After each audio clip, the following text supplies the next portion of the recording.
Hey guys, what's going on? David Avalon here with Robert Drysdale for another edition of Breaking the Guard. How are you doing, Robert? Far so good, living the life. Lots of work, busy days as usual. But, all more or less jiu-jitsu related, so, the life I chose. But every now and then I'll complain. I'll be like, oh man, tough day, or, be making some dumb complaint. I always remind myself what I actually do for a living, so you got to stay positive. Absolutely. I know. I just moved to a new home. I'm actually closer to you now. But we're neighbors. Yeah. But man, but a lot of moving. Like I have my Fitbit. It said I walked 13 miles yesterday, just going back and forth, putting quite boxes the exercise. up and down. Yeah, not fun. Dude, I'm down to help, man. If you need me, just say something. Oh no, I mean most of the work. We'll get is like done a already. mutiny in the gym or something. Not a mutiny. What's the word? The word for it? Like a crew in the gym. Just go over and help out. Yeah, no, we're pretty good now. It's just a matter of just getting more furniture. It's a lot bigger space, so I got to fill it out. But should be fun. Yeah. But I saw on the news, and I guess that one of the topics I wanted to pick on was I saw that Gordon Ryan had a matchup originally with Rodolfo Vieira, and he had to pull out. I'm not sure what happened with him. I saw something on Rodolfo's Instagram page about like something that was agreed on, and I can't remember what the exact complaint was, but it was something that changed about the agreements that they had. I don't know if it was financial, as far as rules, time limit, who knows. It might have been something that they couldn't agree on, even though it seemed like they had it signed already, which is right. That's what I don't understand. Yeah, they were announcing it like it was already a thing. And it's unless it's a really poorly written contract. And then they left some room for some interpretation there, and then the questions came after. That could happen, right? Let's say you write an agreement, and then the agreement is, you think that it covers all aspects of that engagement, right? And then there's always something, well, what about this? And that's not covered in the contract, right?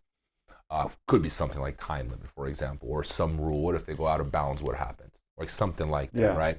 Because the problem with a lot of these rule sets is that they don't think too far ahead because they haven't had enough experience. The beauty of experience is that you are exposed to so many situations that you are able to, what about this? Oh, now we have to think about what we're going to do in this situation. Write it down.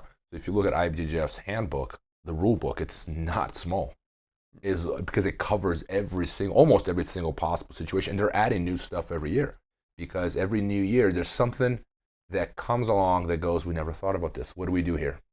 Right? Some unusual situation that happens in one in a million matches.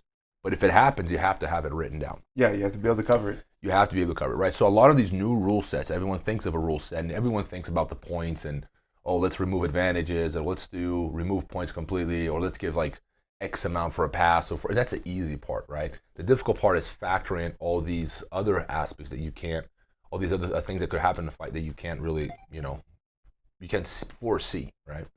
So maybe something like that. I don't see Rodolfo like not fighting. Honestly, I don't think it's his, like not because he doesn't want to. I think that there's some disagreement. There might have been some legit disagreement there, but I could be wrong. I don't know the details. And then he got replaced by Herbert. Yeah, and then he also pulled out. And again, I didn't see a reason why, but the thing that made it weird to me was that when they announced the match that Herbert was going to come in, Gordon went on and said he's gonna pull out. I'll bet money on it. And then a week later he pulls out. I'm like, oh god, it's so much worse. Yeah, but Herbert's never been like the most consistent of competitors. Like he's done things like this before. So the thing about him, he's incredibly athletic. He's very gifted, but he has that other side. Like he's inconsistent. Let's put it like that. Yeah, he had that incident, and I think that was in Brazil where he attacked the heckler and all that. And then he complained about the knee or something, and then started running, right? Yeah. He said he had injured a knee, or it was like a knee reap or something. Something happened where he said his knee got hurt, and then the guy heckled him, and then he just sprinted and jumped across like 10 people. I think he was fighting Felipe Pena, wasn't he? He was. Yes. He was fighting Felipe Pena, and then someone in Felipe's team said something to him, and then he lost it. Yeah. He's healed. It was like a miracle. So it's like, quick healing. Yeah. So that tied in. But anyhow, to me, I'm watching this. I'm like, people have the opportunity to fight arguably the best American grappler, at least no-gi, in Gordon Ryan, who's the recent double champ. Yeah. And they're not jumping at the opportunity. Yeah, good point. To me, it seems crazy. Like if I had that same opportunity back when I was competing, like what, I could fight the best guy in the world and get paid for it. Yeah. Dude, like, where's the line that I have to sign? You know, especially for a guy like Herbert, because I think a guy like Rodolfo's in a position where he has more to lose. Yeah, more to lose, less to gain. Less to prove. He's in the UFC, doing well in the UFC. Exactly. So like a guy like Rodolfo, it's almost like he's, dude. Like I've done all these jiu-jitsu tournaments, even though he really hasn't done that much in no-gi. It's never been his strong suit, right? We all know this. I think compared to his gi resume, the gi resume far outdoes the no-gi one. But he has less to prove. I feel like for him, it's like he could a guy like Rodolfo could almost look at that match and go, yeah, good one, or even go like, you know what, I'm just too focused on the UFC. I'm not interested. And no one could hold it against him. No, I get he's got more to lose in his situation. Yeah. He's fighting the UFC. He gets hurt, and like Gordon's a good leg lock. He gets heel hook. He can't fight. That can potentially ruin his career. Take a year out of his ruin his career. So I get it. I personally, guys who have good MMA careers, I don't see the reason to go into grappling. Yeah. Like, I had my guy Jason once doing EBI, and my brother was just really nervous the whole time because, like, man, if he hurts himself in any situation here, it's going to ruin his MMA career. You know what I mean? And he got in one heel hook situation where I was like, oh, my God. Nothing happened of it, but, it's like, you don't need that. You know what I mean? You have other things going on. Why would you put yourself in risk in that? So the Rodolfo situation I see clearly, but like you were saying with Herbert, he's not a legacy champion or anything like that. He's not doing MMA as far as I'm concerned. So, like, this is a good opportunity for him to rise up. Like his stock will go way up if he was able to fight and, do well or even beat, Gordon. Yeah. So, it doesn't make a lot of sense why someone like him would pull out unless, of course, he had an injury or something. He's a bit of a head case, though, like, in the sense where I think he's got a lot of emotional baggage. Like, he's very, like, up and down with how he is performing and, how he is on and off the mats from what I hear, So, I'm not that surprised, to be honest. So yeah, it's unfortunate because like you said, you have an opportunity to fight someone who's highly qualified. You're getting paid to do it. So I think you'd be hungrier to jump at the challenge. I will say this though, a lot of athletes, people think they're motivated by money, and I have a theory, and I've told this to promoters, and a lot of times promoters don't have a lot of experience in jiu-jitsu. I don't know if you notice. Like a lot of times they come from business, like I know business, I know everything kind of mindset. Like, business, you don't know cultures. The culture, I'm telling you what the culture is, right? That's what I know. And a lot of them, they're more worried about prestige than they are about money. I really believe that. I think that they're more concerned about their reputation and how they feel about that reputation, because how they feel about that reputation, they might be delusional too. They might think they're way, like, I've done so much more than they actually did, right? But how they feel like that emotional attachment they have to their persona, to their character, and they may be conserving that more willingly than they are pursuing money. If that makes any sense. Yeah, no. A good example is like IBJJF doesn't even pay. Yeah, it's got everyone there. It's like another ADCC. There's no cash prize, but it's filled with good grapplers. Like the Olympics. The Olympics is about prestige. It's not about money, right? Although depending on what country you're from and what sport you win in, you're gonna make a lot of money. Yeah, just from sponsors, right? But, there are probably some Olympic gold medalists out there that are broke, never made a dime from. For sure. I'm sure there's a few of them. Yeah, especially if you're in wrestling. Yeah, and depending on the sport and no one watches. I remember there was this, probably not exactly, this guy probably had money otherwise, but there's this guy in Brazil. He won like 7 world titles, and like, it was, his name was Robert something. I can't remember his last name, but like the boat thing, the boat racing thing. Okay. I don't know what you call it. Like they catch the wind and they just try to go as fast as they can. Not windsurfing, but like on a little tiny boat. They got to stand up on it. Have you ever seen it? No idea. Anyway, never heard of the guy. Yeah. But my point is, it's depending on what sport you're in, you get zero recognition. Yeah. It's kind of like, it's unfortunate, It is, So, I mean, I get the whole prestige thing because that's where I'm seeing it from, right? I know, like, back when me and you were competing, a lot of times there was barely any money in it, and you're usually taking a net loss if you were going out to it's an investment, yeah. Yeah, and the promoters weren't paying. But I remember one time I went to fight Dave Terrell, and I'm in Miami, he's in the West Coast, and the promoter wanted to set it up, and they didn't want to pay for my ticket there. And like, oh, we'll give you like, it was like $500 or something like that. And like the ticket was like 450. I'm like, what? I'm gonna get $50, and then I had to get a hotel, and like, I'm not making any money off this. And so, actually, that's was it Lloyd Irvin actually sponsored it? Lloyd Irvin's like, you know what? I'll give you the flight money. Oh, wow. You know, and yeah, I didn't even wear anything for him, so it was kind of a cool gesture. And that's before like we did anything together. But yeah, I was fighting. They're not for money because I wanted to prove I was the best guy. Yeah. I remember at the time, Dave Terrell, I think he had just placed third. He had an ADCC. Yeah. Flying footlock, Ricardo Almeida. Yeah. It's one of the most beautiful submissions to this day. Yeah. No, so he's a really good wrestler. When I say flying footlock, I'm not kidding here. He actually had a single. You know, he picked it up and then he jumped over belly down. Yeah. Like threw his, outside leg over Ricardo's leg and landed in a straight footlock belly down. Till this day, I think it was the most beautiful submissions I've ever seen. Yeah, he was very good. Yeah, I've never rolled with him. I've seen him compete a few times, but like everyone who's ever trained with him spoke very highly of him. Yeah, and I remember that when I went there, I didn't realize how good of a wrestler he was, because it was in Oakland. It was his hometown with Gracie. Who was it? Cesar Gracie coaching him there, and I don't think the Diaz brothers were there. Maybe they were, but it was like a 20-minute match, and then we did like ADCC rules: first 10 minutes no points, and then last 10 minutes points. And when I started grappling, I realized, oh, he's a really good wrestler. Like much more than I gave him credit for. I didn't game plan quite. I knew he could wrestle, but I didn't. The game plan was to out wrestle him. Yeah, and he was arguably a better wrestler than me, just like by a smidge, because I got a few close takedowns, but he was able to escape. And then I had him on one single leg, and then I saw him setting up a scissor sweep. I'm like, no, I'm not gonna get flying leg lock. So I kind of gave it up. He ended up winning on a takedown, but it was a good match. But again, that was just a prestige. There was no money involved, and a lot of the tournaments were like that. But think about the effort you went through, the price you had to pay just to beat someone.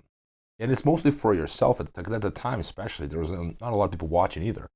Like the public was the audience was much smaller. Like, I mean, today you go on Flow, you're going to have, I don't know, tens of thousands, hundreds of thousands possibly watching you compete. At the time, you might get an interview on the mat. Maybe a YouTube highlight. That's about it. Like they're really. I mean, a good example of this. Like I have close to no footage of me competing. Like close to none. I just never bothered recording it either. But it was pure. It was for the prestige. I really believe that. And I think even at the professional level, of course, getting paid is nice, but I really think that the biggest motivator for fighters is prestige.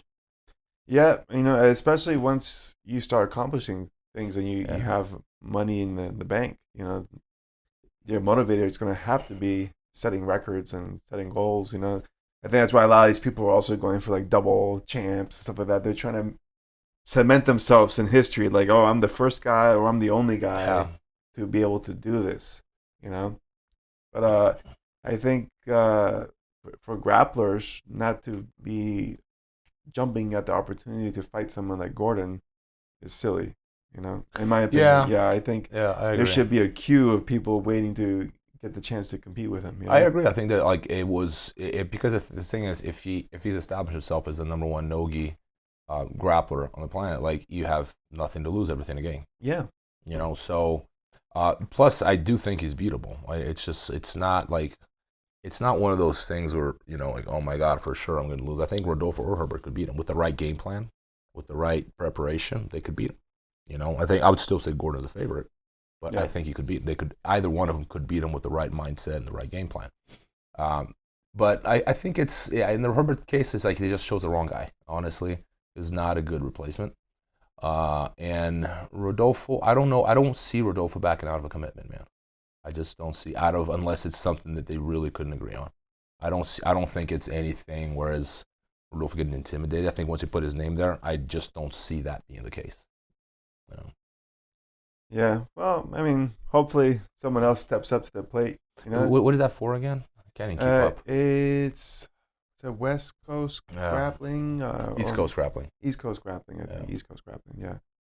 They've been putting, bigger events now, and I mean, I think it's great. Like I'm kind of envious of all these guys now getting paid well, and just more opportunities. Like for at least when I was competing, to be able to compete against world class guys, I had to wait for ADCC. Yeah, because that was really the only no-gi big level tournament. Yeah. Everything else was Nagas and grapplers, quests. And maybe one tough fight. Yeah. One. You had to like there were good guys in these competitions, but there wasn't like like a big roster to choose from. No, you weren't getting like. And obviously, most of the best grapplers were coming from Brazil. And back in the day, they're not going to fly to Naga, New England to compete. You know what I mean? Like, why? Yeah. So like you would have to wait for like a big world championship, and ADCC was the only one that had that pool. In the last few years of my career, I only competed in ADCC. It's like, I compete once every 2 years, because there was nothing else really worth competing in. But now, I mean, there's all sorts of things going on. I think that what's been going on is like, I know we talked a little bit about this before, Dave, but I want to touch on it again, is this push for making jiu-jitsu professional. Yeah. Right, which I think is great. I just wonder how it's going to coexist with the amateur aspect, which is successful. Yeah. No one disputes that running tournaments is successful. I mean, there's not a lot of organizations out there, but the ones that do exist are doing fairly well. Yeah. Mainly IBJJF. Like they clearly Naga. They do. Yeah, they Naga. Like they hit the nail on the head, and they have a little recipe for success.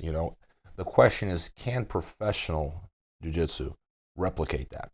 That's an interesting question, because when you really think about it, a lot of these events, there's artificial money being injected them to get it going. It's not organic, right? So I don't know. Like I feel like this is how I feel about investors. No matter how much money you have, there might be a time you get tired. Yeah. Like the Sheik's been doing this for almost 20 years, over 20 years now. Yeah, I think this was the 10th edition of ADCC, I believe. I think they started in 1998. So 11 ADCCs now. Is that right?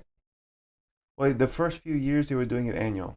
So it was like 98, 99, 2000, 2001. And then after that, it went biannual, every 2 years after. Yeah.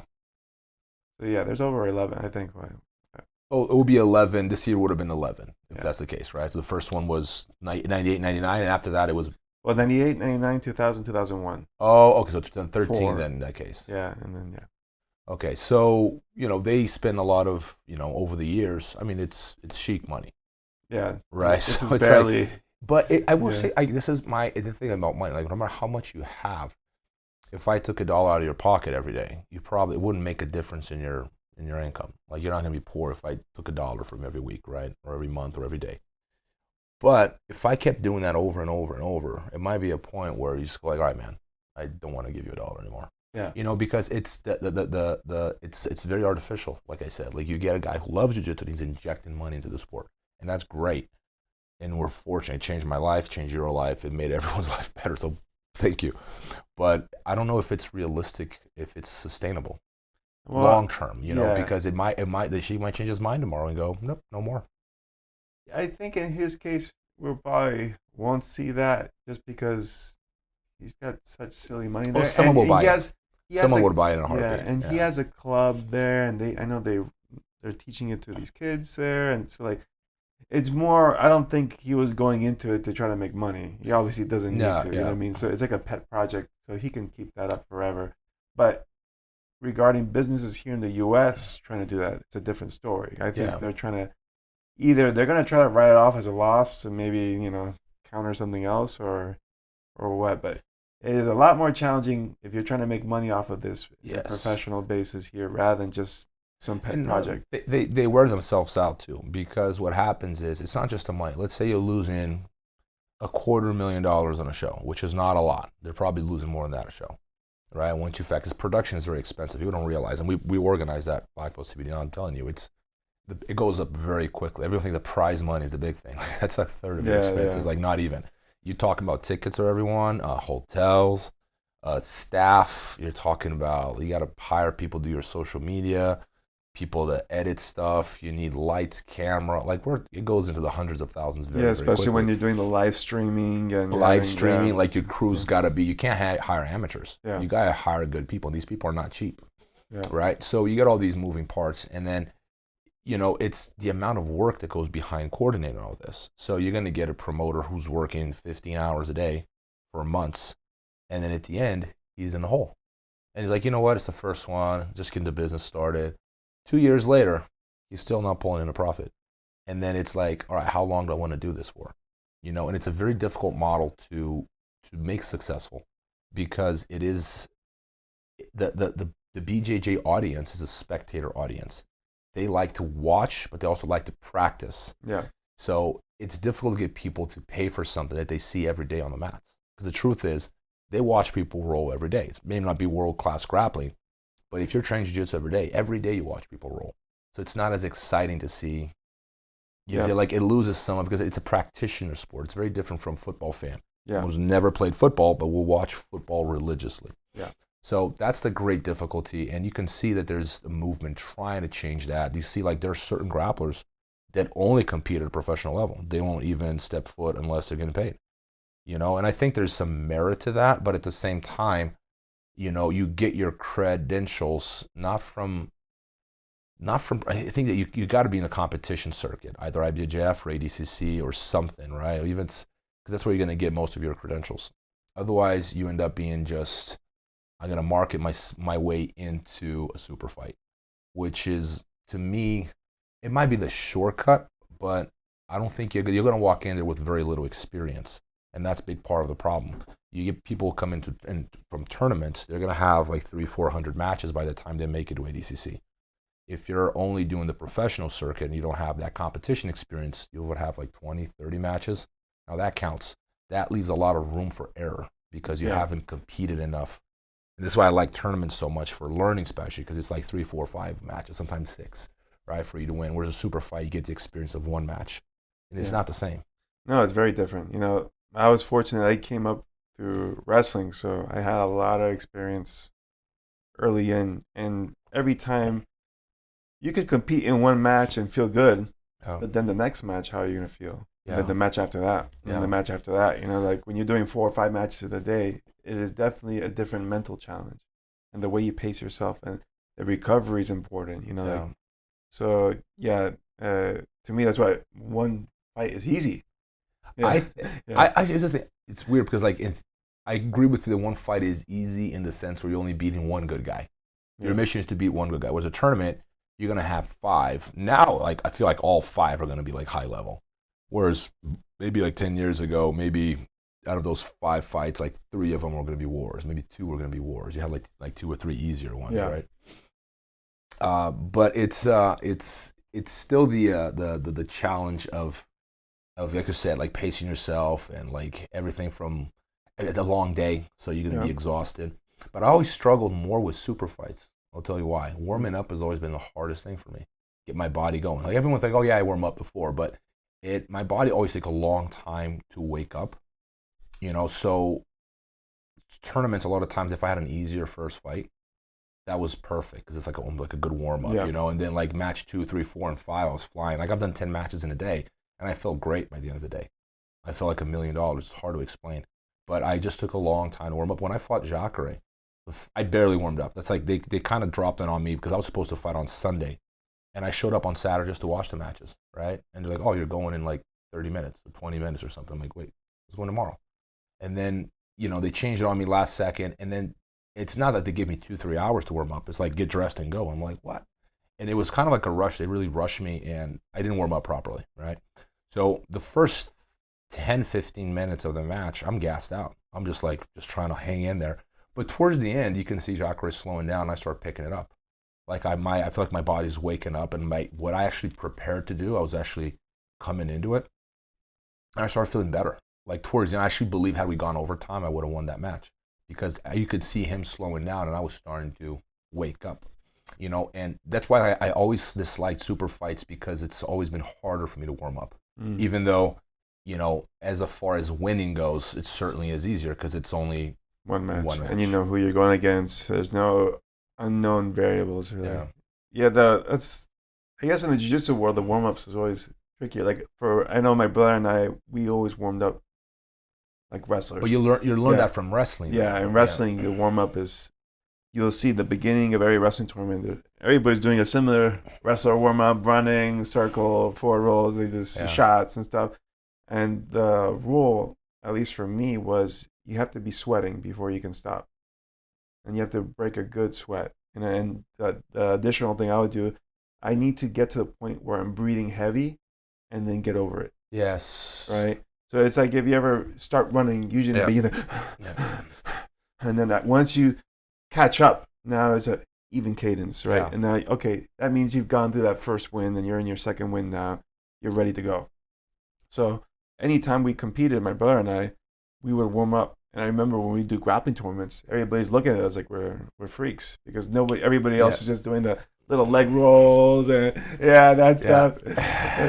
And we were going nuts, And that's where the experience of wrestling comes in, because you have decades of government money being dumped into these tournaments where you had a lot of smart people that actually did some measurements on finding out how you performed when you were warmed up and when you didn't. Yeah. And the difference is massive, right? Like huge. It's I always hated warming up because it's like you're tricking your mind. I'm like, no, I'm not gonna. You have to lie. Like, you have to convince yourself that you're not gonna gas out because you know you're not gonna gas out, but you feel like you are if you get breathing heavy before you ever even start. You're going, whoa, I don't want to get tired now. But it's a misunderstanding of how the body works, and that's the thing. So I'll try to explain as best I can because I've actually done some studying on it because this always fascinated me, and I want to understand it better. But basically, when you're resting, let's say when you're asleep, there's very little brain activity other than when you're dreaming, right? You're in REM sleep or whatever. Your heart is moving, pumping blood, obviously. But all these little muscles in your hands and in your legs, they're not necessarily getting a lot of blood. Maybe a little bit of blood because you're not using them. And your body wants to save energy, obviously. Your body is like, why burn more calories than I need to? So it will do the very minimum to keep itself alive unless you start demanding that it does stuff that requires more calories, right? More energy. So what happens is all these little muscles are not getting the right amount of blood and oxygen. So imagine a tournament where you go from that, where your organs are getting blood, your brain is getting blood, but all these muscles are not irrigated. So what happens? You go from that to trying to, and all of a sudden, because you're using all these muscles, your muscles have a huge demand of oxygen. You're like, give me more oxygen, you're using me, right? And the irrigation is not there because you actually haven't started that blood flow into all those muscles. So as a result, your body starts releasing lactic acid, which is like a reserve tank. Your muscle runs out of oxygen, it starts releasing acid. Acid is just to make up for the fact that the oxygen is not getting there fast enough. And then that's where you get that taste in your mouth. You just got to spit every 10 seconds. You might feel a little sick in the stomach. I used to feel a little sick in the stomach. Your muscles get really pumped. You can barely close your hands. And basically, like a body, is kind of like warming up a car in the winter, or kind of like, motocross, like before a race, they just let the bike run.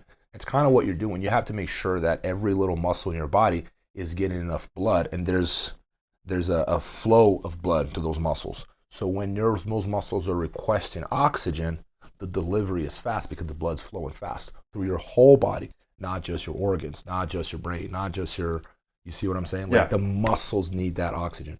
And I think that's when I started telling myself that. And that was towards the end of my career when I understood this. It started making a lot more sense why I warm up hard. So my criteria always was run out of breath, accelerate my heart rate. I was measuring my heart rate at one point where it's got to go above, whatever, like not like exhaustion capacity, but uncomfort, whatever that. I can't remember what it was, like 160 for me, maybe. I think that was like the mark.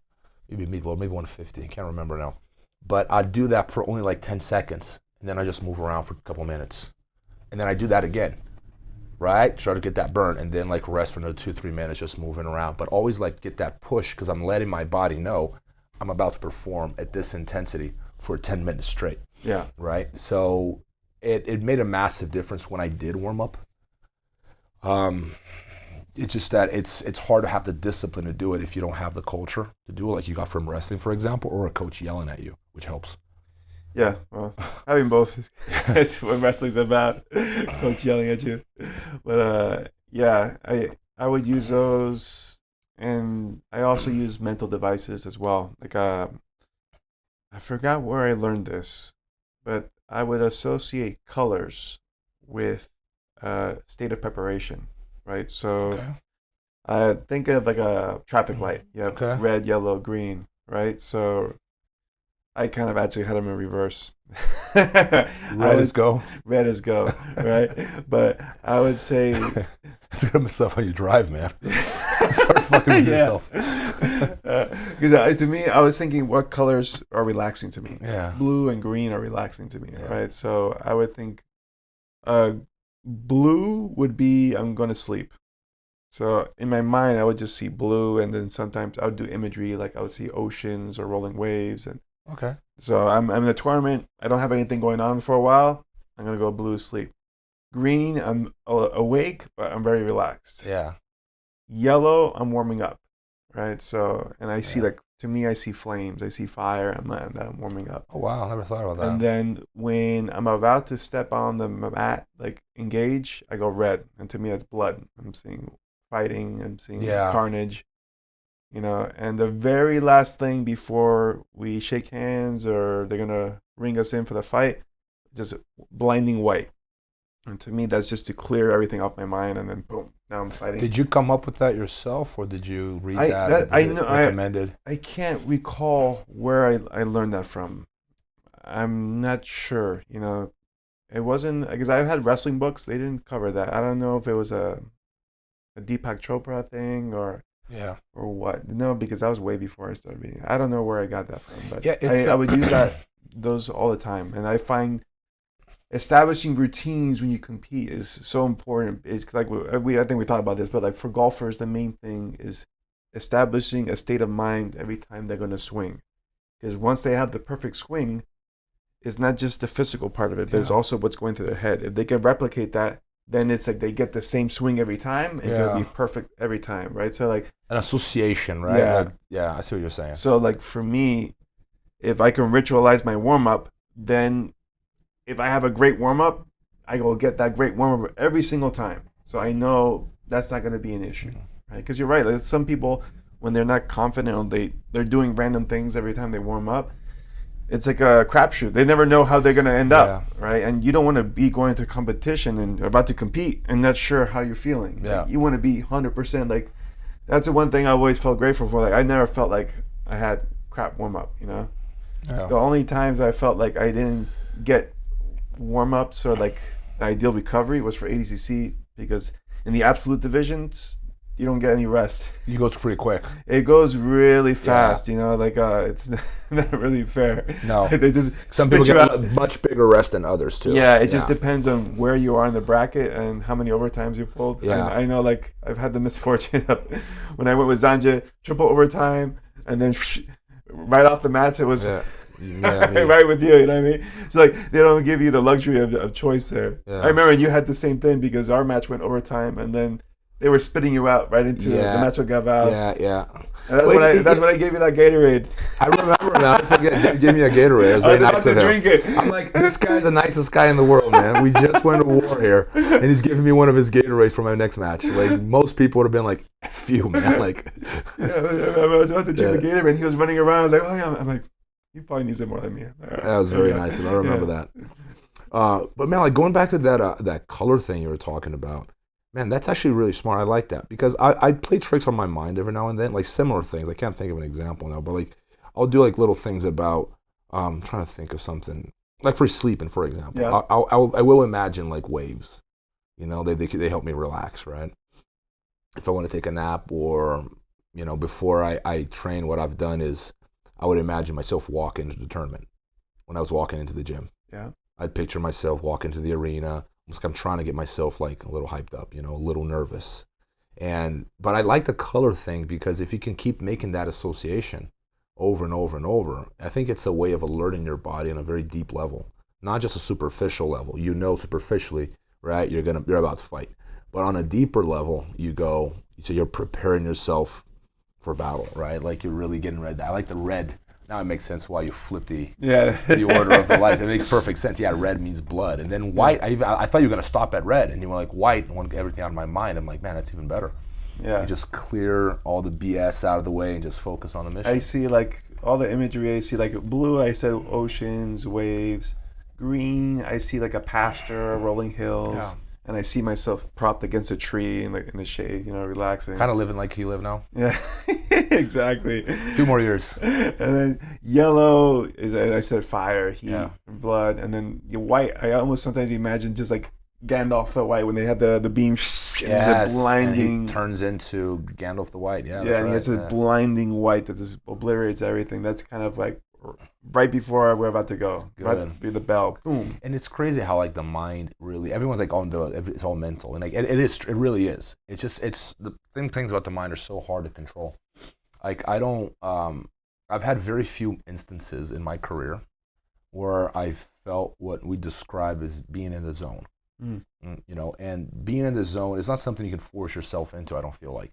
No. But I've had moments there, and I can count like a handful, where I just like felt invincible. And it wasn't just that my body was responding. I was warmed up. That helped a lot. You know, my body was awakened. You know, I felt like the blood flow was going because I was in shape. I feel like I can wrestle for an hour, you know. But it was, I think the main thing was like this sense of supreme confidence. Yeah. Like if I fight this person 1,000 times, I'm going to win 1,000 times. I remember the first time, maybe the earliest memory of this was I was in the final of the IBJJF Purple Belt World Championship. It was my first final at the IBJJF level, right? And I'd done really well. I'd won all matches pretty decisively. And I remember when I got to the final, like a lot of my friends were trying to like give me advice on what to do and, you know, trying to massage my neck, massage my forearm. And I'm just like entranced. I'm not even listening to what they're saying. I remember them talking to me. I can't remember a word of what they said because everything they said was just, it doesn't matter. You know what I'm saying? It's almost like I know they're trying to help me, and I don't want to sound, you know, mean or anything, but like nothing they said at that point would have mattered. They could have been trying to put me down too. It wouldn't have mattered. Like in my head, I already won. Yeah. You know, like in my head, it's like there's that guy. There's no way that guy can beat me. It's just impossible. And I believe that. Like deep down, in my heart, I knew I already won that fight. And everything just flows. Like everything just exactly the way you want it to go. And it's very difficult to put yourself in that state of mind. You know, I wish there were a little switch and I can be in that state of mind every day of my life because it's such a beautiful place. But very few times. Yeah, it is, like what you said, is a good way of describing it, a state of confidence. Because there's a lot of times I've competed very well, right? But it's different when you have that aura, right? I felt that one time in particular was in that 2009 when I had it. In the first day, I submitted the first guy in heel hook in 3 minutes, and then I submitted Tarsus like in 3 minutes. Got him with that one arm choke, and I was in the zone. If they would have had the whole tournament that day, I would have obliterated everybody. I was really keyed in. I remember I was bummed when I'm like, oh, there's only 2 matches they won. I hate that. I'm like, oh man. I know. I prefer them all in one day. Because I remember Gabao was my next match, and he just had a war with Chris Weidman. Yeah. And he looked terrible because he was just gassed out of his mind. I'm like, oh, I'm going to eat him up, man. Like, he's got no chance at this point because he can barely move. And that's the year he won and then, the like, Open. oh, he's got to do every count. Like, damn it. And that's the year he won the Open, right? No. It was, he ended up taking silver. No, Brawley won the Open that year. That's Brawley right. won the Open. So it would have been. He got triangled by Brawley in the final. Triangled by That's Brawley. right. Reverse triangle, yeah. I know you're talking about because I feel the exact same way when I have to do like half and half and I'm like, this is BS. Like, just let me get them all out of the way. I feel great right now. Yeah, because I was in the zone right there. I was like, man, I'm dialed in, feel excellent. Submission game was really strong. And then the next day, I wasn't there anymore. I mean, I still competed very well. I mean, I almost caught Gabao with a Kimura. I'm in the heel hook, and he edged me out with a sweep. And then I got Lovato, I beat Cyborg. So I had a good run, but I wasn't in the zone, right? I wasn't in that supreme state of confidence. And, like, I guess what happened differently, my sleep was a disaster that night. I'm not sure it was a mix of anxiety or the weight cut. Yeah. Because the weight cut for that 2009 was brutal. It took me like 4 hours and change. I was literally the last guy to weigh in for that tournament. And I remember the ADCC officials were all upset because I was holding them up. And I was like, I weighed in at the last possible second. And I had to do the headstand trick. And which people say, oh, it doesn't work. Like, well, it worked for me. What was it? Let us know. What's the trick again? Okay, so I was doing sauna, sprints, steam bath, everything. And I started from 201 and I got down to like 194.8. Oh, no, 194.3 or something like that. So I need to be 193 and a half. Yeah. But I just ran out of time. Yeah. So I'm like, okay, we went downstairs with my brother, and my brother, I told him count for a minute. And in wrestling, they have this old wives' tale where if you do a headstand for a minute, you can shave off a pound. All right. And I always thought that was retarded. Right? Because I'm like, it makes absolutely no sense, right? Like, there's no science behind that. Like, what's happening? Like, gravity's not just gonna. Who thought of that for the first person to think of that? That's what I'm But curious. I know people anecdotally that have done it, and they said it works.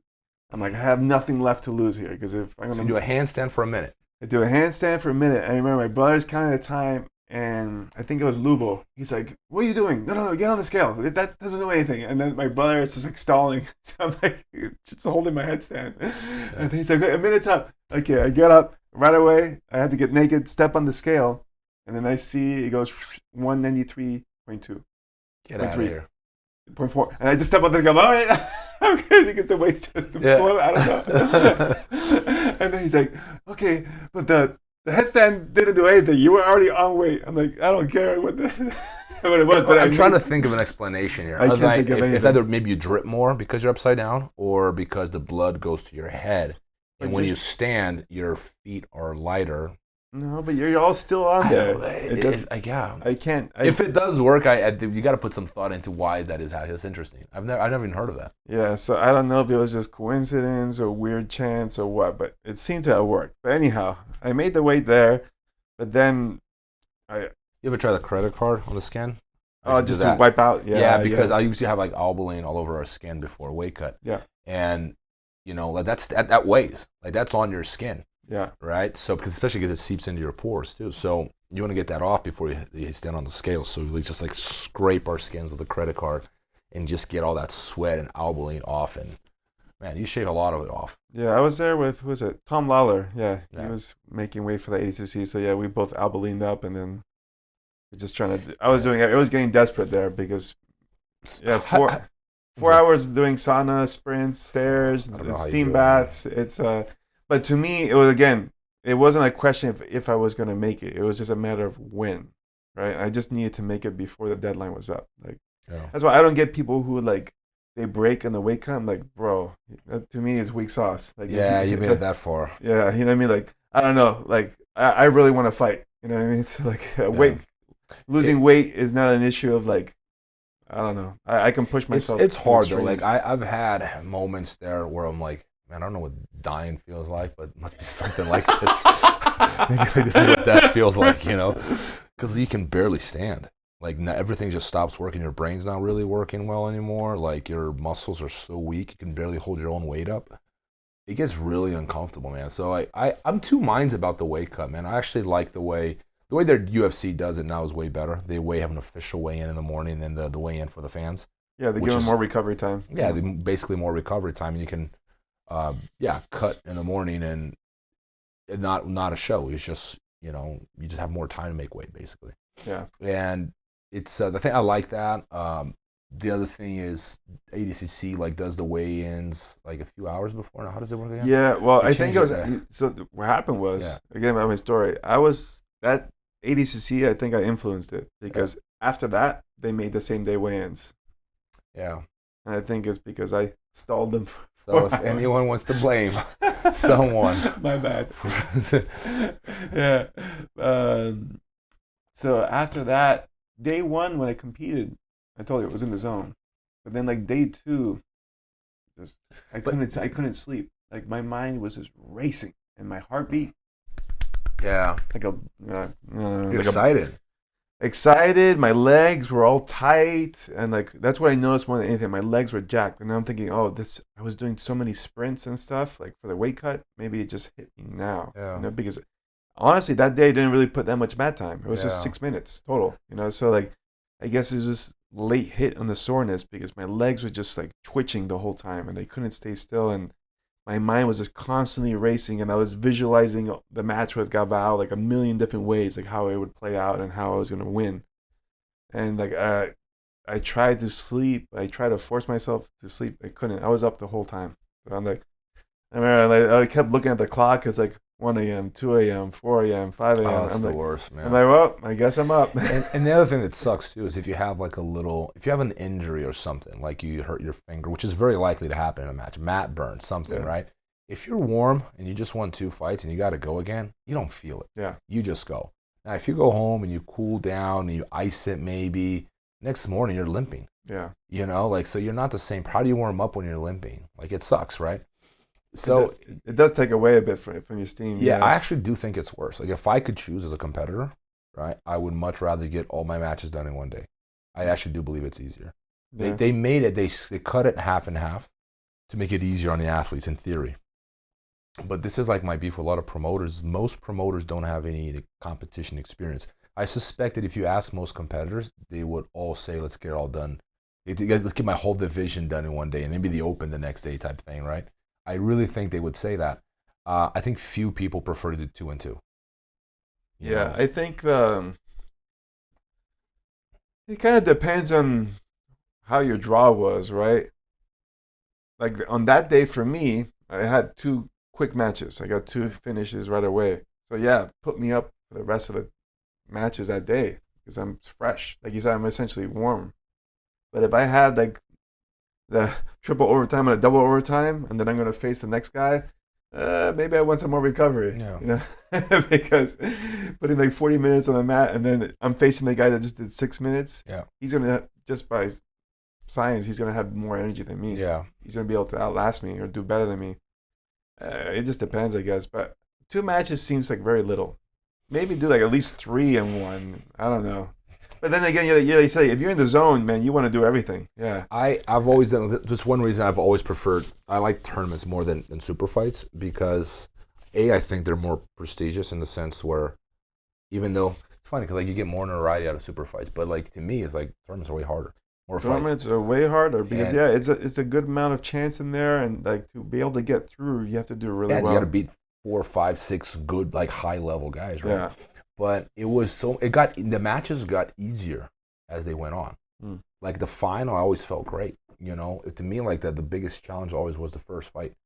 If I had a tough first fight, that sucked, and it happened a lot of times. I lost my. If I had a really tough first fight, like sometimes I'd lose because I just kind of, I never figured out how to warm up my body properly towards the end of my career. Because, and this is a deficiency of BJJ in the sense because it lacks the know-how and the experience that sports like boxing and wrestling and judo have, and I'm convinced it's because of that government funding into hiring the very, very best people and having all this methodology and all this experience that it's a selection process, right? You end up with the best methodologies. Like coaches over the years, they all reach the conclusion that if I warm up really hard, my athletes, they're going to perform better, right? Whereas BJJ never had any of that. It was very amateurish in a lot of ways, and it's changing. You can see it becoming more professional in that sense.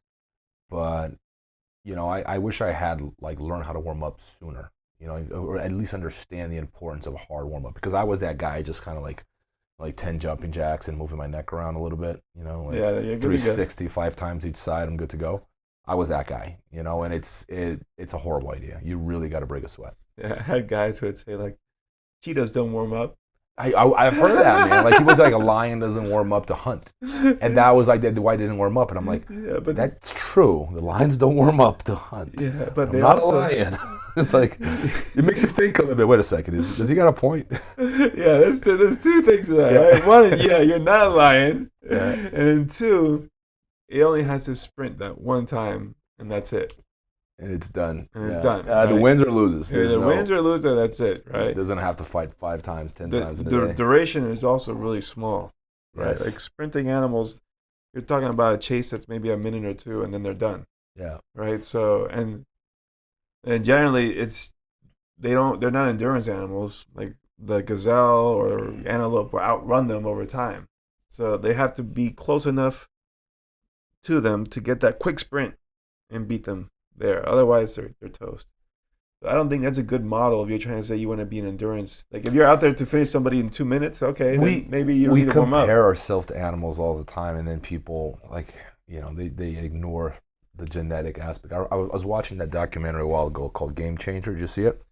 I haven't seen it, but it's on my list. There's a lot of good info on there. Of course, we should eat more greens. I think we all agree to that. But then it's very unscientific. They claim to be scientific, but there's a lot of some of it is just like, come on, guys, like really, like I was a little disappointed. I heard some people spoke it up, like they spoken very highly of it, but they're literally like drawing conclusions off like evidence of like 3. There's a sample of 3 people, and they draw in like scientific conclusions. Like, that's not how it works, man. Yeah, Like, I was reading this morning actually about alkaline water, right? Because I want to get a water filter for my new home, and I read all this stuff about alkaline, but then when I was reading, there's no research on consuming alkaline water. Yeah. Right, and it's all just like, and there's all sorts of crazy promises that people are giving, like, oh, it's gonna remove this, but like you gotta spin it to make money, man. Yeah, but it's just like it seems like a scheme because they reinvented water. Yeah, it's smart water. You hear that? Yeah, as smart opposed to water, and the Cajun water. There's a bunch of different filters, but pretty much what the at least research scientists were saying is that your body is not going to really change its alkalinity, or acidity based on the water you drink, right? Like essentially, from my understanding, all the function happens in your kidneys. Yeah. So unless you have malperforming kidneys, maybe if you have kidneys that are not working well and they're producing too much acid, then maybe drinking alkaline water will help. But if you're a normal, healthy human being, you're not really doing anything. You're just paying for expensive water. It's not going to hurt you, but it's not going to really. But see, this is like your body's got its thing, and like I think we believe that the outside has a bigger impact than what's going on the inside. I think it does, but it's like it's less than what the health industry would have you believe. Yeah. But I remember the documentary that at one point they're saying, like, this is their argument. This is how dumb some of that stuff was. They go like, oh, well, gorillas only eat fruit and meat. Oh yeah, because we're just like gorillas, right? Like, and it's like, but their argument: look, gorillas are the strongest animals on the planet. Therefore, if I eat bananas and apples all day, I'll be fine. But just as strong as a gorilla. It's like, let me start eating not how it works. Let me start eating hay, and I'll be like a horse. Yeah, exactly. It's almost like you don't really. But it's when you first listen to that, you're like, oh, it makes perfect sense. The gorilla is the strongest animal on the planet. Therefore, if I eat like it does, I'm just gonna be so strong. Then he's like, wait a second, like. Genetic setting is completely different. Yeah. Like it doesn't work that way.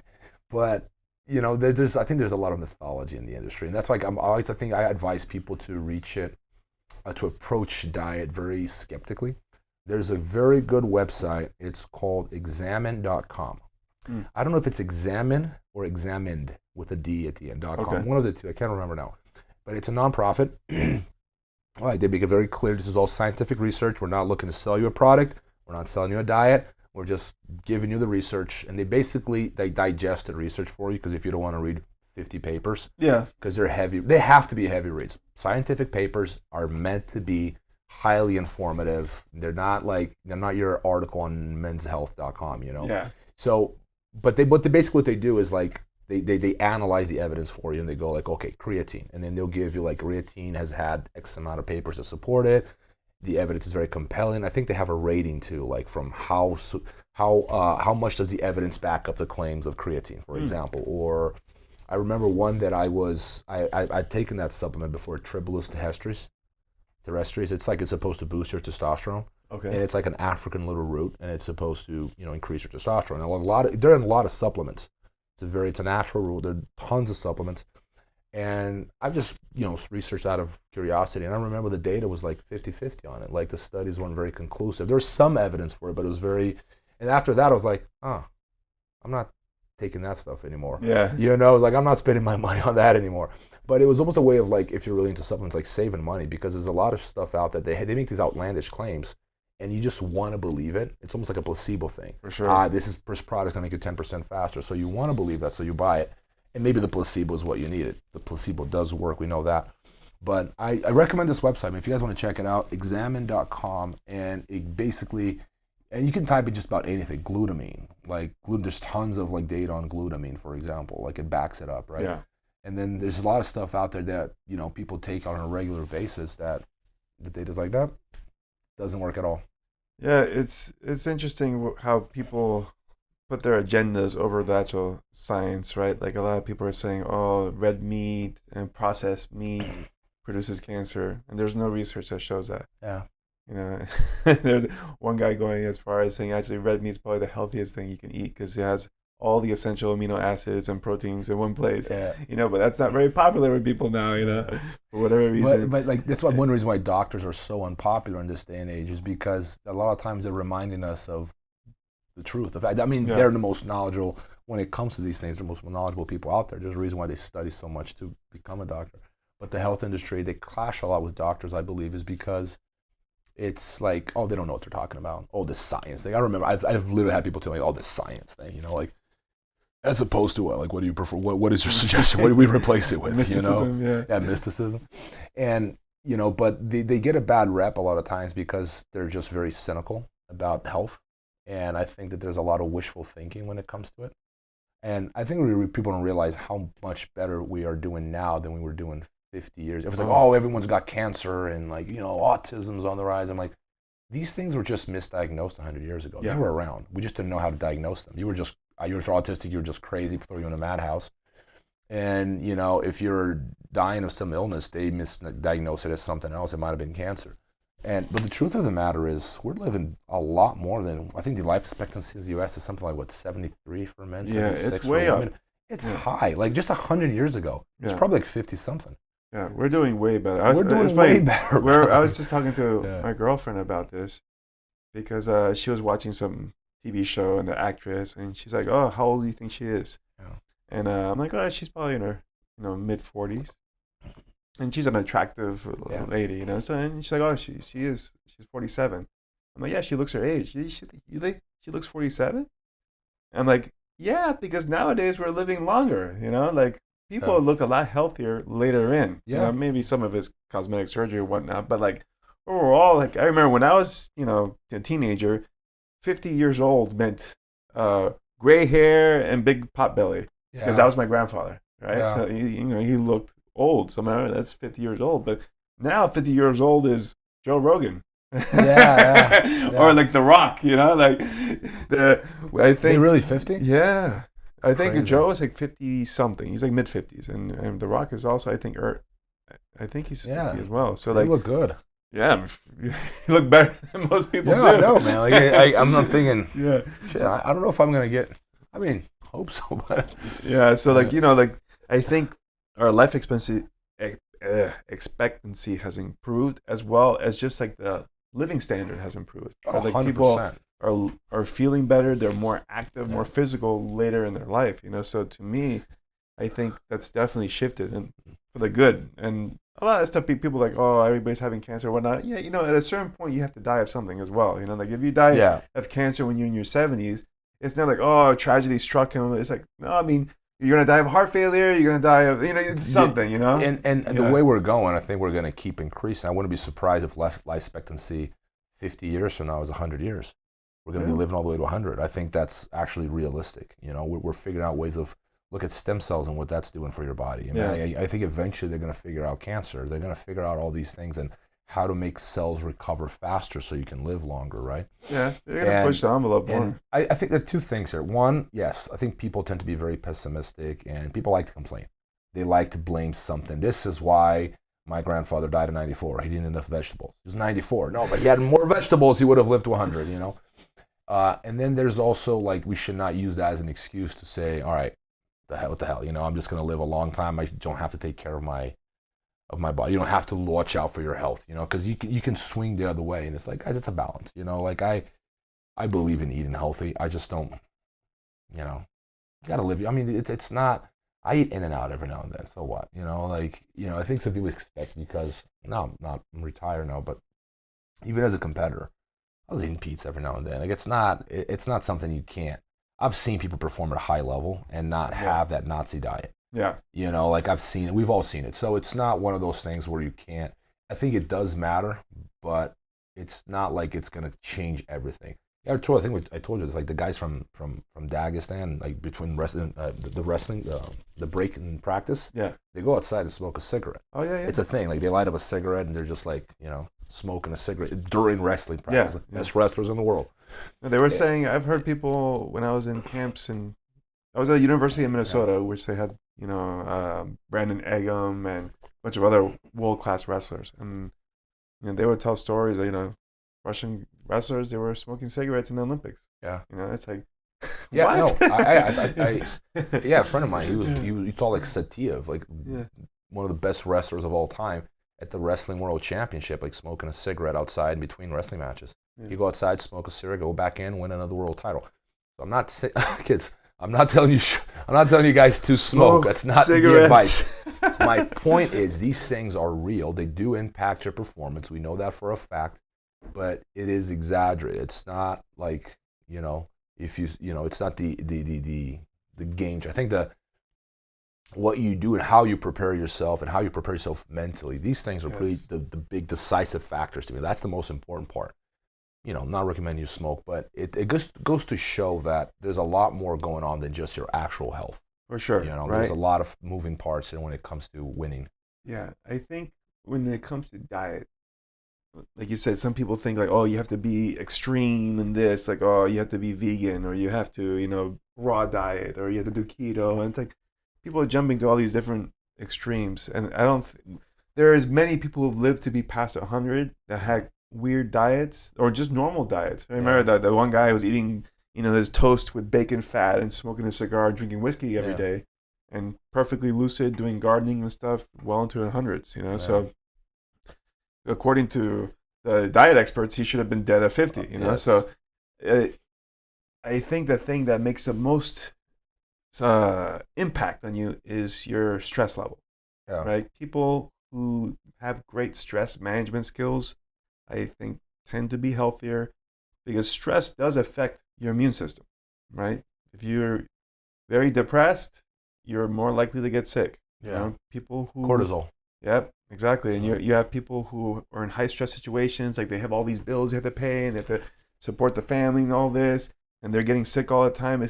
You have a lot of stress on you, and it's wearing your body out. You don't sleep well, right? Which is another huge thing. Sleep is the healthiest thing you can do in life. Is sleeping. If you're an athlete, don't let anyone tell you that sleeping is bad or like you're being lazy. Sleeping is about the healthiest thing you can do. Yeah, I know a lot of people are like, oh, sleep is for losers, or you gotta like. No, you know, it's like running. The way I think the best analogy is like a battery. If you're not recharging your phone battery, it's gonna die. It doesn't matter how cool your phone is. With no charge, it doesn't work. Right? If you're not sleeping, you're not getting charged, and you're gonna fall apart. You know, because not only is it recovering and essentially resetting your body, it's also resetting your brain. Like and I remember they did studies with this, and there's a reason why the human sleep cycle is what it is, like 8 hours, and like. For example, cats sleep super long. They're like, I think it's like 16 to 18 hours. Well, a cat was asleep for. It has something to do with the neural pathways, and essentially it has to flush. And like, the smaller those pathways are, the longer it takes. You know, and it requires more sleep for those animals. You know, so it's an essential process. It's not trivial. And I think that these are the things that people put less focus on, but they're far more important than the stuff that people put this hyper focus on. You know, like diet is important, but what we're describing here is far more important than diet, in my opinion. The sleep, the stress levels, and it's interesting about the stress levels because it's something I've become more and more realize over the years, been more sensitive to, is realizing how important it is that someone's personal life is on track for them to perform well. And people think, oh, they don't relate. Of course they'd relate. Yes, it's your mind. Like if it's on, you go to practice and you're thinking about your bills, and you're thinking about, you got in a fight with your girl or something, or maybe you lost a lot of money and you're stressed out. Maybe a family member died. These things occupy a lot of your thought process, and they raise your cortisol levels, which actually harms your performance. Cortisol harms your performance, right? 100%. So, it's difficult to change these things and make sure these things are in, they're geared. But I'm a strong believer, man, that if you have the right support network around you, whether it's your wife, your girlfriend, or your husband, or if it's just like your family and your friends, and that is a happy environment, and these people are there for you when you need them, and you're there for you have that sort of like a happy social network, right? That is as important as like the preparation, man. Because me personally, like I've done best in competition when my life everything was clicking. Like that was my best. When looking back, those were my best performances when I was like happiest with the people. Like every time, like if there's not the right people are not around you, like, and I give this advice to my fighters. I say this with like, and I mean it. Like find the right girlfriend. Find the right wife. For my guys, and for the women, I advise the same thing, because it does make a difference. For sure. You're with the wrong person, they'll go out of their way to boycott you and pull you down, and then you get others that lift you up. You get both things, and it depends on the kind of person you're around, and that goes for everyone in your life, your coach too, your training partners. This is why I reckon when people, I'm one of the few business owners that actually, when people walk through the door, I tell them, hey man, do you check out other gyms? I don't have a problem with that. Yeah. Because I like them. I want to make sure I get the right people. Because sometimes the person who walks through the door is not the right fit for the gym. You know, like, I mean, I actually tell them, like, I mean, you know, I don't have an issue if you want to try other gyms, you know, but this is the thing we're most proud of in our gym. This is the culture. And this is what it's like. And, you know, it's important because if you're going to get good at jiu-jitsu, you want to be around people that you like. It's hard to be in an environment, even if the training partners are really good, where no one likes anyone. Yeah. It's not a positive environment for learning, I don't believe. So to me, that environment is as important as the level of my training partners. Yeah, you know, it's the common saying is that you're like the average of the 5 people you hang out with the most. Right? Yeah, I love that one. In every aspect, financial, you know, social, everything, right? So if you're hanging around with a bunch of people who are very negative and depressed, chances are, even if you weren't, you're gonna become that. Yeah, because initially you might have some impact on them to uplift the spirits, but it takes a toll on you and it starts pulling you down. You know, so it sounds kind of mean, but you gotta separate yourselves from those type of people. You know what? I struggle with that because there's a part of me that feels like I have to help them. Like there's a part of me like, no, I want to help that person. They're struggling, you know. Like, but the thing is, like, some of these lessons, you can't help people. They have to learn on their own. Like, there's some people that literally by trying to help, you're actually stopping them from learning. I've reached that conclusion. Now when I see people like that, it was before I'd like jump and try to help. Now I'm like, you got to learn that on your own, buddy. Like, I got my own problems.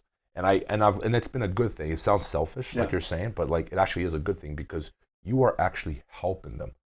Because when you're giving them that, you know, you keep giving them feedback, even though they're being assholes all the time. Yeah. All you're doing is reinforcing the problem.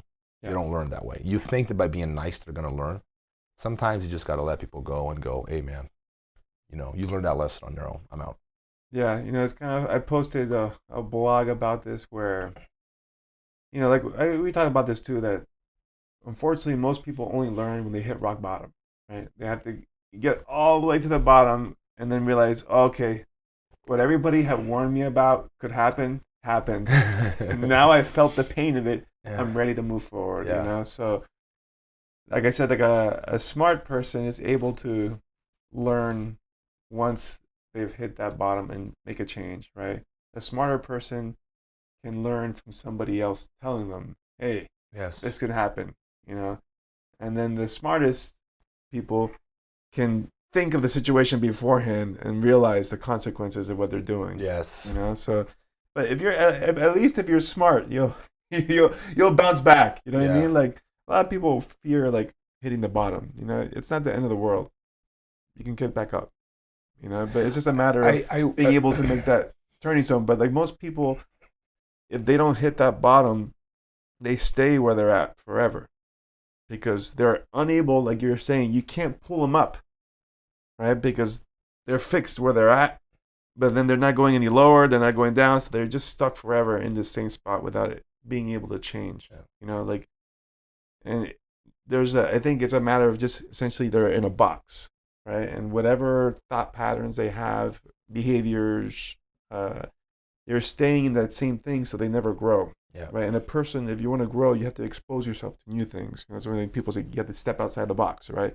Because you have to expose yourself to new information so you can build off of that. You know, it's like if we did jiu-jitsu and me and you rolled exclusively with each other forever, we would get better marginally, but without outside influence, we're gonna have like a very stale game when we start competing against other people. You gotta be exposed to information, and challenges, and you gotta challenge yourself, and you have to be willing to take, you know, and criticism is a form of outside information, right? So when you try to help people and they're not taking it, you know, you can keep forcing it down them, but like you said, it doesn't really help. You know, like they have to.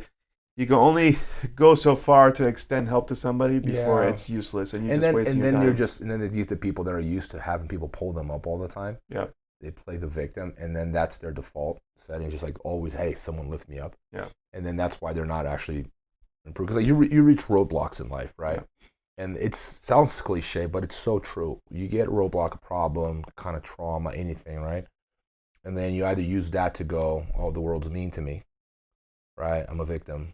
You know, I can't, you know, this is horrible, or, you know, and then they just kind of use that, they just stop. Or you use that as an opportunity to like, what can I make something good out of a bad situation. Like, how do I use this to improve in some other way? Kind of like when you're injured. You go to the gym, can't use my knee, I'll work out my arms. Or something like that. Like, there's always something, you got to learn how to turn a bad situation into a positive one in any way you can. And then you just focus on improving. And next thing you know, that roadblock is way behind you. But I think some people get stuck. And I've dealt with a lot of students. Like, if they don't do well in tournaments, it's always someone else's fault. Yeah. Yeah, and it's hard people to deal with because I'm watching him, I'm going, I don't know how to help this guy. How do I tell him that it's his fault that he's losing without being an asshole? And sometimes you just got to be that guy. And I've been both. I've been the guy, like, let him discover that on his own, and they don't. And I've been the guy who's blunt, and I'm too blunt. Like, why are you talking to me like that? I'm like, I'm not just trying to offend you, buddy. Like, I'm actually trying to get you to learn some accountability here. Yeah. You are losing because you are making mistakes in the match. Things that we've talked about, and maybe you're not understanding the rules. But there's a tendency that a lot of people have to just always blame everyone else. And those are the people that get stuck. They just don't get better, man. And I think it's one of the best traits a fighter can have is to have accountability. For sure. You messed up, even if it was the weather, man. Like, don't blame it. Like, you can't focus on focus on you. Focus on your preparation, your mental, physical. Focus on your diet. You can change your diet. Like, focus on these things. But like, there's a theme that exists. I feel that people always blaming the people around them. That's why I didn't win, because of you. Yeah. And if that person is that negative, you just got to cut them out. Like I said, yeah, exactly. Sometimes the person is like, and then you know what? If you have the maturity, having the intelligence and maturity to go, you are a negative influence in my career. I need you out. Exactly. And even in that is your fault because you've allowed this person to be in your circle. Yes. Right. So like taking ownership of the problem, you gotta say, well, okay, I gotta divorce myself of this person and introduce perhaps more positive people. And taking ownership of everything that happens in your life is the most empowering thing you can do. Most people don't like it because increased responsibility is generally frowned upon, right? People don't want to, they'd rather just shed blame onto, weather, other person, boss, and not on them because their egos are too fragile to handle that. Yeah. Right? But if you can allow your ego to subside and say, you know what, by taking responsibility for all these things, that in turn gives me power to control all these things, right? Because you're like, this person's fault. Okay, now I take that person out of my circle.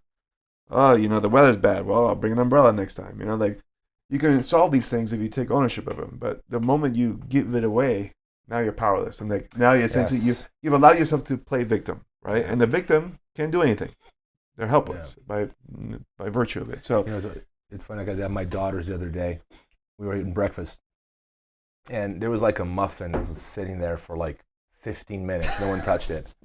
I'm the guy before we leave the table. I'm like, someone's got to eat it. Yeah. Like, no matter how full I am, someone's got to eat. So I ate it. And then my younger daughter started crying. I'm like, I wanted that muffin. And she started like, and I knew she was full of it, but she was just playing the victim. Yeah. So she started like, acting all like victim. I was like, oh, are you a victim? Are you? Oh, let me film that. So I started filming it, right? I actually posted it on my stories a while ago. But it was something like, oh, let's practice that victim face. And my other one started laughing. Okay, let me have you practice your victim face, right? So I turned it into a joke. So now I kind of try, if I catch them trying to be victims when they're full of it, I make fun of them. And then after a while, they start laughing because they know they're full of it. They're like, okay, Dad, you win. I'm full of it. And I'll catch them like, oh, I really want to be a victim? Okay, be a victim. Give me that victim face. But I think that, it's not all situations should approach it this way. But to me, it's something that you have to make the other person aware of the fact that they're acting like victims. They're not actual victims. Right. And it's a hard thing to do because I think we all have that tendency. I'm sure I've done that a million times in my life without even being aware of it. Yeah. Where I was playing the victim and I wasn't. But it's, that's why I like to surround myself with people that are constantly nailing me with the truth. Like, it's just the truth the whole time. It's just like, this is what it is, Rob.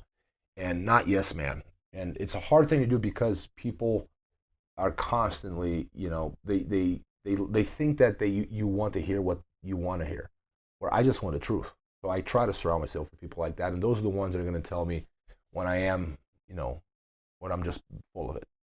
Yeah. And I like that. As a coach, I try to be like that. It's caused me a lot of problems because, like I said, a lot of students don't like that. They don't want to hear the truth. They want to pat on the back all the time, Whereas I prefer to be the guy that tells them bluntly, like, this is why you lost. yada, yada, yada. This is why you're not. Oh, wow, but am I going to win the world championship? I'm like, you got to train more. Yeah. They don't like to hear that. They want to hear, yes, you're going to be a world champion. You're training twice a week, bro. I can lie to you, but I don't even say you're not going to win. I say you need to train a lot more. Yeah. You know, but even that right there is not the answer they wanted. No, I feel the same way. Well, I think most people are so worried about stepping on somebody's toes that they're like, I better just say the sugar-coated response, right? But when you are able to let your ego step out of the way, then the more information you can get, the better. And accurate information is the best type of information, right? Because if you're giving me bogus info, now I'm believing this lie you've created, and I might be constructing on top of it, and it's going to fold like a house of cards when it implodes. Like you tell me, oh, David, you're going to be a world champion even though you train once a week. I'm like, oh, okay, great. I'm going to book my ticket to here. Keep it consistent. Exactly. Keep it once a week. Yeah, I'm eating my cheeseburgers. And what happened? How come I lost? It's impossible. Like, no. Coach, then it's the coach's fault. Because coach lied to me. But it's hard, man, because it takes a certain level of maturity, I feel like, and some people are less prepared for that, I feel. We've been conditioned to have a stigma with failure, right? Like that's why I feel like I don't like the school system grading, because it's like, or we're just not pre-trained properly to it. Like where if you get like an F or something, or if you try something and it don't work, it's like, oh, you're stupid, you're this and like that, and then everybody shies away from that, like whereas now, like I don't mind being called stupid if I was stupid, right? Like if I made a bad move, I tell people like of the blunders I made in my career and in love life or whatever. I'm like, well, now I learn from it. It's not like, and people are like worried about showing that because it's like they're making themselves vulnerable. Yes. But the reality is everybody's made those same stupid mistakes. Yeah. Like especially like when you talk about relationships, everybody has made the most ridiculous things That's how you possible. Learn, I think every man has made himself a complete fool in front of a woman at one point or another. I'm sure the vice versa. Yeah. So it's like, but yet a lot of people play it under their vest. Like they act like they've never been uncool in their life. It's like, of course you're lying to yourself. Man. Exactly. Of course you have. And exposing yourself. First of all, it's funny. It makes good conversation when you expose how stupid you were at some point. Yeah. And then two, maybe you help somebody else because they might be going through that situation and they're hiding it, and they realize, oh, I'm not the only guy who's been like this. I think we're living in a society where we're conditioned, like you said, not to fail, and we're conditioned to always feel good, to always be happy. Everything's always got to be perfect. And I think that social media plays a role here because no one posts pictures. When I travel, I only post the nice pictures. It seems like I'm having the best time in the world. I never post pictures of me sleeping at the airport or me missing a flight or them losing my luggage, right? So a lot of times the perception is not reality, right? Yeah. It's not always as fun as it looks. But I think that because it reinforces a conditioning that life has got to be absolutely perfect all the time. And life is not meant to be perfect. It's supposed to be hard. You're supposed to struggle a little bit, and like dealing with failure is, you really got to look at it. It sounds cliche, but it's so true. You got to look at it as an opportunity to grow. Like, what can I learn from this? What did I do wrong? And then you learn a new lesson, and you're a better person the next day. But like, it really is I really feel like we're conditioned to always like everything has got to be feel good. I want a pat on the back all the time. I want to live on the beach. And that's great. And everyone should have dreams and aspirations, but you should learn how to deal with problems. Almost like look for problems. Just like when you're in the gym, you look for the best guy in the gym. You don't want to train with the people you know you can beat. Exactly. To me, like sitting by the beach and doing nothing all day is the equivalent of in the gym only training with the white belts. Yeah. You just want to win and feel good. I'm like, okay, that's great. Winning feel good every now and then. But if you're really serious about improving, you chase the best guy in the gym, and that's who you try to beat. Yeah. Like I look at my life in a similar way. I'm like, what is the next challenge, right? Though I do enjoy relaxing, I get bored very quickly because I prefer the challenge. Yeah. And I've conditioned myself to this too because I wasn't always like that. Like in my head, I was going to retire at 35, 40 and be rich and live on. And like now the idea of retiring from work is like, sounds like hell. Sounds like I have zero aspirations to do that. Like I'm probably going to work myself into the grave. And I like that because I think that's how I grow. You get better by posing challenges to yourself.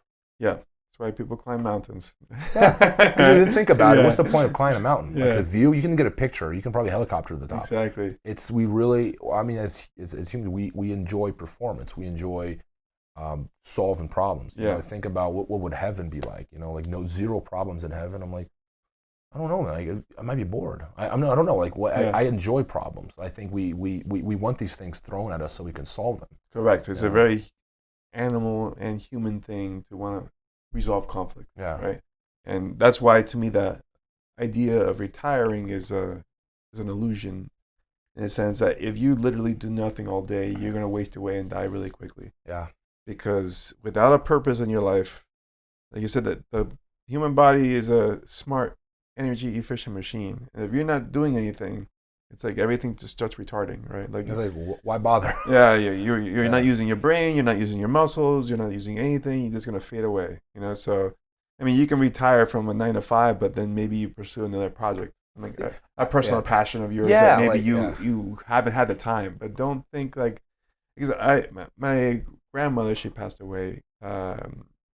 She kind of was old school, reared all the children, took care of them. But once everybody fled the nest, she never did anything with herself, right? Like, she, you know, and she had to be entertained. Like, you would have to do something for her. She has to be the person, like, you know, cooking for the whole family, right? Or like taking care, like, just doing something. Right? Yeah, all the kids would try to coax her, like, hey, you know, she was a very good cook. You should maybe make pasta sauce or something like that, and we can bottle it. We can do something with it, but never wanted to do anything. And fortunately, she kind of faded away at the end, you know. And I felt like that might have been just a function of just not doing things. You know, like if you're watching telenovelas all day, there's very little brain function required for something like that. You know, like, you got to put yourself out there and make moves all the way through. It's funny that the purpose thing, and the purpose can be just about anything that, you know, that moves you, you know, like emotionally.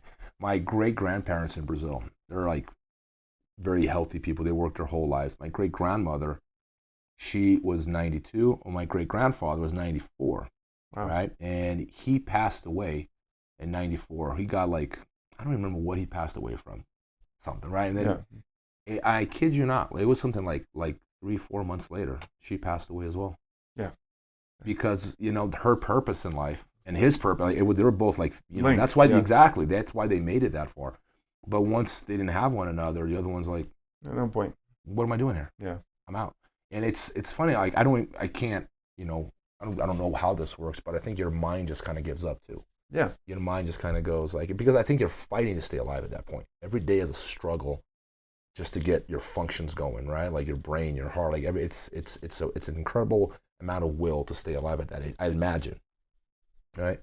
And you lose motivation. What am I doing this? What's all this struggle for? Like, pointless. Yeah. It's exactly what you're saying. You need a purpose to struggle, right? Yes. And if, you know, if your grandparent or your great grandmother or whatever, she was already 92, all of her children are healthy, and everybody's okay, like, why am I in this? Yeah. Why am I putting myself through this? You know, at a certain point, because life is suffer. Yeah. There's a lot of pain in life, you know, physical, emotional, and there's got to be a reason why you ought to do that. Like, there are days like I want to pull my hair out at the gym, like the stuff that happens and the stuff that I got to deal with. Yeah. Like, you know, and then these are the things that make it exciting. They make you want to keep pushing through. But yeah, I really wish more people looked at these things differently, you know. And I mean, bringing back to jiu-jitsu, just looking at the difficulties as an opportunity to grow. Like, someone's guard you can't pass, for example. You can't pass this person's guard. You should be excited about that. Look at the levels of guard passing you're going to have to reach, that you have the opportunity to reach inside this gym, right? To be able to pass that person's guard. Like, look at how much room for growth you have, instead of being frustrated and I can't pass, you know. But it depends where your heart is. Because some people, like, they'll reach a roadblock like that, and maybe their passion is something else. But to me, like, jiu-jitsu was always that thing. Like, I would literally look at things like, I can't finish this person. I gotta finish him. And then to catch him. Finally, got him. Gotta catch him twice. You know, and like I would play these little games with myself to just try to always, you know, push myself to the next level. And it changes, you know. Like, now I'm less worried about tapping people. I'm more worried about, you know, growing the team and, you know, growing my business space and, you know, just other things. But yeah, challenges I think that they're really what make us stick. Yeah, and I think that's a good point for us to close on. You know, you definitely need to have purpose in your life. You need to seek out those challenges, and like you said, if those are challenges that lie in with your passions and what you're working for, you should be welcoming them, because those, like you said, are opportunities to grow. Otherwise, imagine if you're playing a video game and you've already beat the game 100 times. Every time you play it, that game's gonna get boring, you know. But like, if a new level comes out and now you're struggling with it, now you have something to wake up to, and like, okay, how am I gonna grind this guy out, you know? So yeah, if you're facing people and you're always smashing them, it's boring. Yeah. You might think, oh, I wish I could do that, but if you're there, maybe the first day or two is cool, but then afterwards, like, I need something more. Yes, I agree. My happiest days in jiu-jitsu, as far as like, was when I was a purple belt and I was aspiring to be exactly where I am now. And it's hard to explain, but it was more exciting. Yeah. You know, and then when you actually own your own gym and you're a black belt and whatever, you have titles and you go, shit, I gotta do this stuff. It's not the same, you know. Like, I think the aspiration is really the best part. You know, it's just like the dreaming and then the overcoming challenge by challenge every single day, aspiring to something, right? Anyway, Dave, I had a lot of fun. Hope you guys enjoyed. This was episode what? 17. That's right. Yeah, pretty quick. Well, I hope you guys enjoyed. Share it with your friends. And we'll see you guys again soon. Take care.